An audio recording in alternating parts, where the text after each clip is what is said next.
So I won't have the Django for everybody until first quarter. I'll start working on that in the first quarter of 2020 because I want to teach the class one more time on campus to perfect my auto graders and stuff.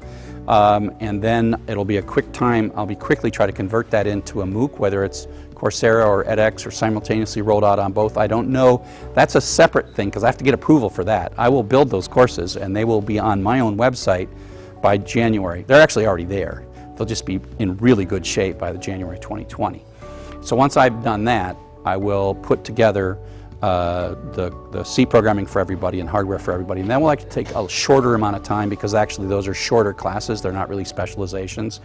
And so I'll put those together really fast. Now the interesting thing about that is every other thing that I've done in Coursera or edX has been based on a class I taught on campus, where I just take a class on campus, use that to build it and adapt it. I'll probably never get to teach a hardware class in our master's program or undergraduate program, and I'll never get to teach a C programming class in our master's or undergraduate. So those will actually be the only classes that I built specifically for a MOOC platform. And so we'll see. Probably by the end of 2020 I'll have everything done. No, I think that there are many good degrees in computer science.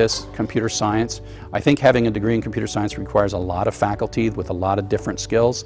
And so my goal in life is just to get as many people ready to go into a real degree with 40 or 50 faculty members that are doing it. I am going to take the best parts of computer science and I'm going to teach my students that, but that's not all of computer science, not by a long shot, because there's so many things that I am not expert enough in, like the internal mechanisms of database joins to teach a class on database join architecture or something like that. I don't know enough to do that. My goal is to take the little that I know in computer science and package it in a way that millions of students can understand it. That's what I love doing, and that's what I've been doing. Well, I think I've been doing educational technology since I started the Sakai project in 2003. So I'm almost more than 15 years in. And I think that the greatest mistake that we can make is that just because products are successful in the marketplace does not mean that they can't be replaced by the next generation. And if there has been anything in the last 15 years of educational technology, is that there is always a new generation. And there is this sort of wheel of progress. And the thing that ultimately drives the wheel of progress is the core technology that these products are implemented in. And the moments in which they're conceived. And so what happens when you build a successful product, whether it's Canvas or edX or Coursera, is that there are certain things that are in a sense frozen at the moment of its creation that are difficult to escape from.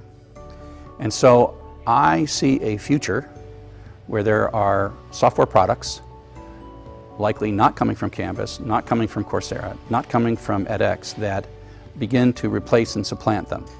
The reason that they have an advantage is that they're starting now. And they're starting now, they'll be little tiny things for a long time, but they can be many tiny things, and then one of those tiny things can take off. It's the classic innovator's dilemma. Coursera, edX, Canvas are so successful right now that they think that their products are perfect. And they can't afford to just take the big group and like rewrite it in 2 years, but that's not how a small company works. What a small company does is a small company starts with 2 people and then go for a year and then 4 people and then 8 people, and 3 years in they got a pretty good product, and they might have even rewritten that product once or twice in that time frame, and then that thing bursts out. Now the key flaw in innovator's dilemma is that somehow every little product is the next disruptor, and the answer is no, that's not how innovator's dilemma works. There are these like mature products, and then there are like hundreds of little products, if not thousands of little products that start, and one of them survives and becomes the disruptors. And then we write a book about that one. We don't write a book about the other 99 or 999 that failed. And so I believe that there's going to be a transformation. I think that the next LMS generation is going to be based on the next generation of standards. Learning Tools Interoperability, LTI Advantage is just coming out. It is 10 times better than LTI, which was a darn good standard if I do say so myself.